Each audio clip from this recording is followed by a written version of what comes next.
چھوٹے بچوں کی طرف سے قربانی واجب ہے یا سنت؟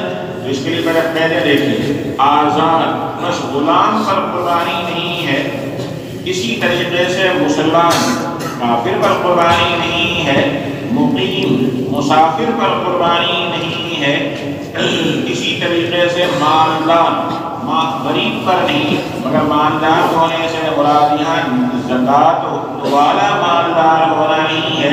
اگر کوئی عید الاضحیٰ کے دن ہی مالدار ہو تو باوجود کہ حولان حول نہیں ہوا ہے اس پر بھی قربانی واجب ہے۔ وہ تو زکوٰۃ کے لیے شرط ہے حولان حول کا ہونا، قربانی کے لیے یہ شرط نہیں ہے۔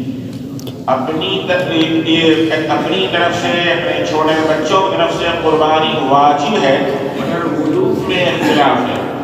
امام ابو حنیفہ، امام محمد، امام ظفر، امام حسن ابن زیاد البخاری اور ایک روایت کے مطابق امام ابو یوسف، ان سب حضرات کے نزدیک قربانی واجب ہے۔ امام شافعی، امام ابو یوسف، ان کے نزدیک قربانی سنت ہے۔ سنت ابی ابراہیم یہ صاف موجود ہے کہ تمہارے ابا حضرت ابراہیم علیہ السلام کی سنت ہے، تو وجوب امام ابو حنیفہ کے نزدیک، امام محمد کے نزدیک، امام ظفر کے نزدیک، حسن بن زیاد البخاری کے نزدیک، اور ایک قول کے مطابق امام ابو یوسف کے نزدیک، باقی دوسرے قول کے مطابق امام ابو یوسف کے نزدیک اور امام شافعی کے نزدیک قربانی سنت ہے، واجب نہیں۔ ہمارے نزدیک، جمہور کے نزدیک واجب۔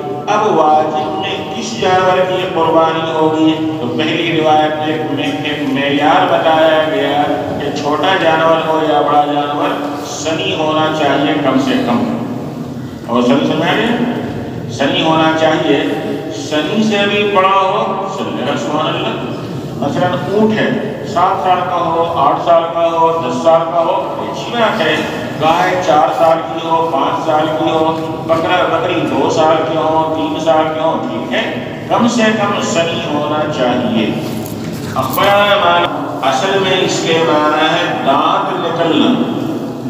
دانت نکلنا جن جانوروں کے اکثر کل دانت یا کم سے کم اکثر دانت نکل چکے ہوں وہ ہیں مسن، ان کی قربانی تو جائز ہے، اور جن کے اکثر دانت نہ نکلے ہوں ان کی قربانی درست نہیں۔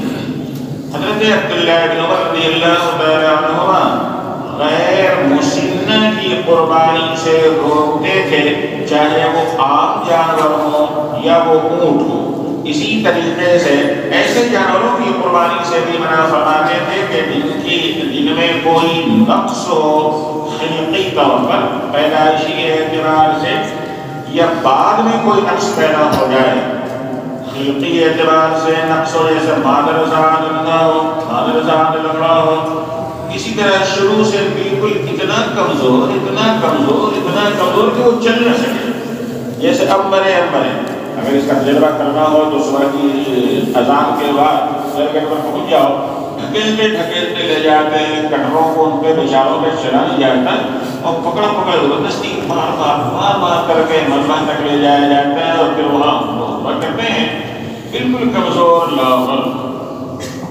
تو جن میں پیدائشی طور سے کوئی کمی ہو ان کی قربانی درست نہیں ہے، یا بعد میں کوئی کمی ہو جائے، سینگ ٹوٹ جائے، کان کٹ جائے، ٹانگ کٹ جائے بعد میں، تو اس طرح گویا ان کی تخلیق میں، پیدائش میں کمی ہو گئی، ناقص جانور کی قربانی درست نہیں ہے۔ ہاں کامل ہو اس کی قربانی جائز ہے، کامل ہو یا مثل کامل سمجھا گیا، تفصیل ہو جائے گی۔ احمد رضی اللہ تعالیٰ عنہ کے مشہور شاگرد ہیں نافع، وہ کہتے ہیں کہ ہمارے شیخ حضرت عبداللہ بن عمر رضی اللہ تعالیٰ عنہما نے مدینے میں قربانی کرنے کا ارادہ فرمایا۔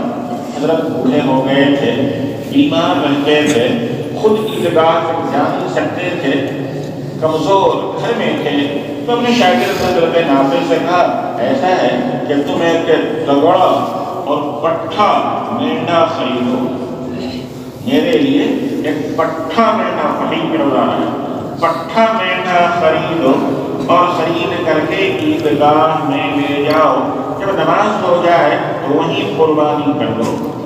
عیدگاہ میں قربانی کرنا کوئی ضروری نہیں ہے، حضرت کیوں فرما رہے ہیں؟ رسول اللہ صلی اللہ علیہ وسلم پیروی میں آقا صلی اللہ علیہ وسلم عیدگاہ میں نماز عید کے بعد قربانی کرتے تھے، تو حضرت صلی اللہ علیہ وسلم کی اتباع میں حضرت ابن عمر نے کہا کہ وہیں قربانی کر دو۔ نافع مدنی رحمۃ اللہ علیہ نے مینڈھا خریدا، خریدنے کے بعد نماز عید کے بعد انہوں نے وہیں قربانی کی۔ اس کے بعد اس کے گوشت کو، قربان کیے ہوئے جانور کو وہ اٹھا کر کے لائے حضرت ابن عباس کے پاس۔ تو حضرت ابن عباس نے دیکھا کہ حضرت عبداللہ بن عمر کے پاس دیکھا کہ جانور کی قربانی ہو گئی ہے، انہوں نے سر منڈایا، سر منڈایا۔ ہاں ساتھ ساتھ یہ بھی کہا کہ یہ کوئی واجب نہیں ہے، میرا اپنا عمل ہے۔ سر منڈانے کا کیا ہوگا؟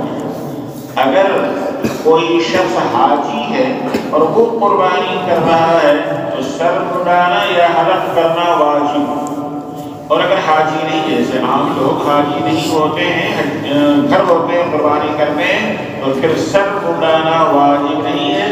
کوئی منڈانا چاہے منڈائے، نہ منڈانا چاہے کوئی بات نہیں، لیکن ابن عمر رضی اللہ تعالیٰ عنہ نے سر منڈایا تھا ایک اچھے عمل کی وجہ سے۔